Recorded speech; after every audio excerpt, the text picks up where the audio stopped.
Hey guys, welcome to Boxing Squared for boxing news and views from around the internet. What a difference a couple of days can make. We've certainly seen that. Here we were coasting along towards the October 28th fight between Anthony Joshua and Kubrat Pulev. The main talking points about the event were Whyte just couldn't seem to get a fight and was out of time almost and out of options. And it didn't look like he'd be able to land a credible opponent to get on that card. And some comments from Joshua, well, they had caused a war of words with a WBC champ, Deontay Wilder. That had been bubbling on for days. The sort of Pulev and Joshua fight was almost an afterthought. It was hardly been covered in the media. Then bam, Whyte finally secures a half-decent opponent in Robert Helenius. Then Eddie Hearn, a day later, drops a bomb that Kubrat Pulev is injured and is out. And Carlos Takam is the replacement. So from a heavyweight fighting standpoint, it's a completely different event now. So I'll get to my thoughts on both fights, but first let's go over what happened in terms of Pulev. So there was some news coming out of Bulgaria. It started bouncing around that Pulev had injured himself on October 6th in training. So it wasn't immediately clear what exactly was wrong. I mean, there were some reports that were saying it was a sort of pectoral muscle tear or something like that. That was being cited. Other reports had upper body / shoulder. But the reports did indicate, initially at least, that Pulev wanted to keep fighting. He wanted to fight through it, even though the severity of the injury hadn't been disclosed at that point. All we really knew was he was injured in some way. A couple of hours later, though, Anthony Joshua's promoter, Eddie Hearn of Matchroom, he broke the news that Pulev was out. See on screen. Kubrat Pulev has a shoulder injury and is out. IBF install IBF number 3 Carlos Takam is mandatory. Deal done to fight AJ on October 28. In a statement on Matchroom's website, Eddie Hearn says he received a call from Kelly Sauerland late afternoon to inform him that Pulev had injured his shoulder and it was maybe ruled out of the fight. This was later confirmed by his doctor. IBF rules state that the mandatory will go to the next fighter in line, which is Carlos Takam. When the Pulev fight was announced, I made a deal with Takam's team to begin camp and be on standby for this fight. When I called them this evening, they were overjoyed and good to go. It's a difficult position for AJ, having prepared meticulously for the style and height of Pulev. He now faces a completely different style and challenge in Takam. This hasn't happened in his career before, but he is ready for all comers on October 28th. First off, I guess I want to say that I feel really sorry for Kubrat Pulev. He spent the past few years repositioning himself for a title shot. So all that hard work to get to a multi-million payday and a chance for glory, gone. Well, gone for now at least. You'd have to think, even if he is installed as the number 1 again, it could be 9 to 12 months before he gets another shot. If at all. I mean, the IBF can be a bit ruthless with these types of things, so you never know if they'll drop him down the rankings. I mean, and effectively, he has been AJ's mandatory for close to a year now, and he hasn't fought him. I mean, you might remember that Pulev was also offered to fight AJ in December last year, and that was after Parker had gone the WBO route, but he turned it down. So Eric Molina ended up sort of standing in and subsequently getting pummeled. So I'm just glad the Whyte Joshua fight was on that card, because Molina was woeful. He didn't deserve to be in there, but it was what it was. He was a stand-in opponent at relatively short notice. Maybe they could have done better. And I know that some will say that Pulev just didn't want that work, and he tried to get out of the fight for whatever reason, be it not enough training time. Remember, he had said he would like 4 or 5 months for this sort of fight. He wasn't going to get it. It was basically cut down to 2.5, whatever it was. And other people will say he's scared, that he didn't want the fight. He didn't want to feel Joshua's power. I'm not really buying those sorts of scenarios. He's just had life-changing money yanked away from him, as well as the best chance to beat Joshua, the best chance anyone might get for a while. I mean, Joshua is learning on the job, and he will only get better. And sure, Pulev was a massive underdog, but he was still a good boxer. He had good skills, and he would have been able to foot it in some areas with AJ. So it's a shame that he's out, but he's out. See you on the flip side, Kubrat. See you later. Have a good Christmas. I tell you what, though, I am a little bit excited about this replacement in Carlos Takam. And Carlos Takam, he is no joke. Let's have a look at his record. So he is 35-3-1. And so the two most recent and high-profile losses, let's get to them. So Alexander Povetkin KO'd him 3 years ago. So it's the only time he's actually been KO'd himself. And he, last year, in an IBF Eliminator, lost to Joseph Parker in New Zealand in a close fight. It was a close fight. It was 7-5. But on his record, he's got Mike Perez, Tony Thompson, Nascimento, Michael Sprott, George Arias, Marcin Rakowski. Well, that was a brutal knockout earlier this year. Ivica Bakurin, and obviously coming up against Anthony Joshua. So there's a few journeymen that you just heard there, but there's also a sprinkling of some solid guys. And Takam is a decent all-round fighter. He's got a really good right hand. He's got a decent left hook. And he's got a good uppercut. He also likes to rip the body a bit as well.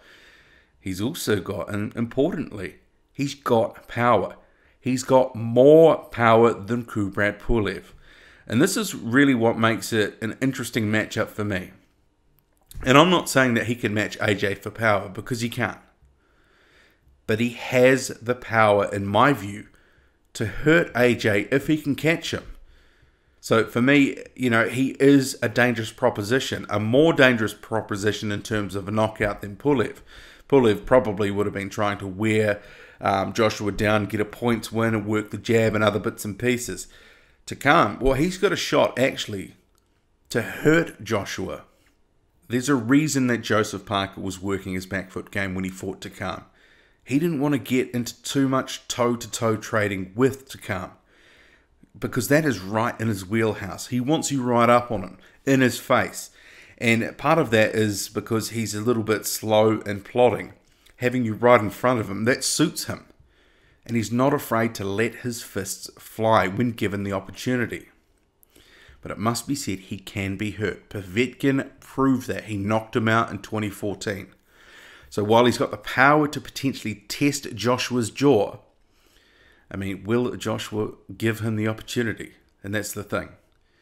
While Takam and Joshua are big, muscled-up guys, Joshua is the far superior athlete. He's got underrated foot speed and lateral movement quickness, and his speed of hand is definitely faster than Takam. His counter-punching has really been on point in the last year, 18 months or so. It would be easy to say, well, Joshua's going to blast him out of there. But for me, I see Takam as he's wily, he's a grizzled old veteran, he's 36, he's got some tricks up his sleeve. And I'm sure he would fancy his chances if he can take that fight into deeper waters, take it to the later rounds. But then again, he's got to be careful, because it could be over really fast if he can't stay out of the way of Joshua's power punches, especially that uppercut, which is proving to be a bit of a signature punch these days for Joshua. And Takam was hit and tagged by Joseph Parker a few times successfully with uppercuts. There's that famous, well, if you're a Parker fan, you'll remember it quite vividly, that slow-mo replay where he got him in the uppercut, and it was really quite a brutal punch. And Takam took it, but it did look like it really hurt. The grimace on Takam's face, it was priceless. And in that fight as well, it's worth mentioning, he was prepared to eat a few shots so he could get some of his work away against Parker. But I'm not really sure he'd be able to afford to do the same thing against Anthony Joshua. I think it's clear Anthony Joshua has a bit more power than Joseph Parker.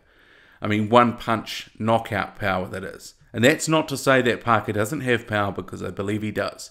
But Anthony Joshua, he can really bang. So if Carlos Takam eats a few too many of those, it'll be over quickly. Or it'll be over when it happens. So he's got to be very wary of that right hand, the uppercut. And I'm sure Joshua is adding a few other things into his quiver. He will be able to pull out a couple of arrows, a couple of things maybe we haven't seen before, more body work or a few different tricks that because he is learning on the job. Every fight we've seen some sort of progression from him. But if Joshua is marching forward, there's every possibility that Takam might be able to tag him. Maybe. But I like the thought that AJ might get another chin check. If he can take Takam's best and he holds up, some of the fears about a possible glass chin will die down a bit. But I gotta say it again, I like this fight. For me, it's not too much of a step down from Pulev. Takam is one of these guys who most of the other guys in the division actively avoid because he's a decent fighter and he's just that little bit too dangerous to take on voluntarily. He's high risk, low reward. Remember Parker only fought him because it was an eliminator. And he got through that fight and beat Takam, but it wasn't easy. And I guess we're probably going to get a few comparisons if Joshua can knock him out in a round. But I don't think Takam will be coming into this fight thinking he's going to lose. I'm sure he's looking at Joshua going, how can I work this guy out? How can I exploit the weaknesses that I see? And Joshua does have a few. But then again, Takam, he has been known to get gassed as well. But I do like that he's getting a title shot. Because sometimes guys like him, they can kind of fall down the pecking order. They don't get the shots. With someone like an Eric Molina and Chris Arreola inextricably get a couple of title shots in a short space of time. Often when they didn't deserve it. And given Takam is 36, this may be the last big title run he has in him. I am picking AJ to win, but I don't necessarily see Takam being steamrolled. I wouldn't be entirely shocked if he hurt AJ or even dropped him. But if Joshua can beat Takam, it's another very solid win for his record. Takam is a sort of top 10 fighter. He's definitely in the top 15. And for Takam, win or lose, he's an instant millionaire. So he wins no matter what happens. Just on Dillian Whyte and Robert Helenius, I like this fight. Much for the same reason I like the Jarrell Miller and Marius Wok fight. It's a real heat check for Whyte to see where he's at. While Helenius may have gone a little bit off the boil of late, he's got a chance to prove that he's got something left in the tank. He is only 25-1 after all. So if Whyte can go in there, look good, and comprehensively beat Helenius by points or a knockout, his stock will go up, and it'll put him closer to a WBC title shot, which is what he wants. And remember, the WBC silver title is on the line in this fight. But if Whyte struggles and he goes life and death with Helenius, like he did Chisora, then we may end up needing to reassess where he fits in the division, his place in it. Maybe he needs to develop more. And I do like Whyte, but he needs to show me that he's a true contender. Because for me, he's largely been existing off hype this year, and he's built his entire profile in 2017 on hype. There's only been the Malcolm Tan fight. His last proper fight was Derek Chisora in December last year, and I had Chisora winning that 7-5. But I admit, it was close, and I can see how Whyte could have won. And Chisora was guilty a bit of coasting in some of those latter rounds, which, probably cost him in the end. But a lot of people think Derek Chisora is shot-born, and Whyte barely eked out the win. It was a great fight, don't get me wrong. But is Chisora at world level? A lot of people would argue that Whyte's got better since then. But we don't know. We've only seen the Tan fight. So that's why I say it's a heat check. And in Helenius, we've got a guy who's almost 6'7". He can punch. He's got power. and he's going to have some natural advantages over Whyte in height and reach. He might also be able to test Whyte's jaw and give him, some good work. So in itself, it's a good test. It'd be a good win for Whyte to have on his record, one of his best. I favour Whyte, but I see this as a 60-40 fight, or maybe 65-35 in Whyte's favour. I don't see him as a heavy favourite, but I definitely have him as the favourite. But part of the problem I see for Helenius is, in terms of his profile, he hasn't been a trash talker. And in this day and age of short news cycles, sensational headlines, that sort of thing, social media, trash talking drives your stock up big time. And Whyte has been someone, and like Jarrell Miller, Derek Just, or others, it's driven their profiles up. Maybe not at this, in line with their actual talent level.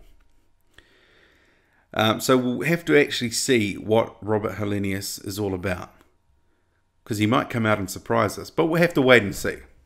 And even if he does lose, I'm sure he'll be walking away with a nice little check. Eddie Hearn has been trying to run down a decent opponent for Whyte for months now. So Helenius coming in at the last minute and under 2 weeks' notice, I'm sure there's a little bit of hard bargaining that's gone on and driven the check up. Probably a little bit of hazard pay in there as well. But what do you make of it? Do you like this fight? Do you think Whyte will just walk through Helenius? Or do you see this being more a closer fight? I mean, I could definitely see this going later into the fight. I don't think Whyte necessarily knocks him out in a round or two. I think it's going to be a much tougher fight. What do you make of the Joshua Takam fight? Do you, like me, think this is actually a more dangerous fight now for Joshua? Or do you think it doesn't actually really matter? Joshua's going to walk through Takam like he would have walked through Pulev. Let me know. Drop a comment, hit like, hit subscribe, follow me on Twitter, boxing_squared. I'm out.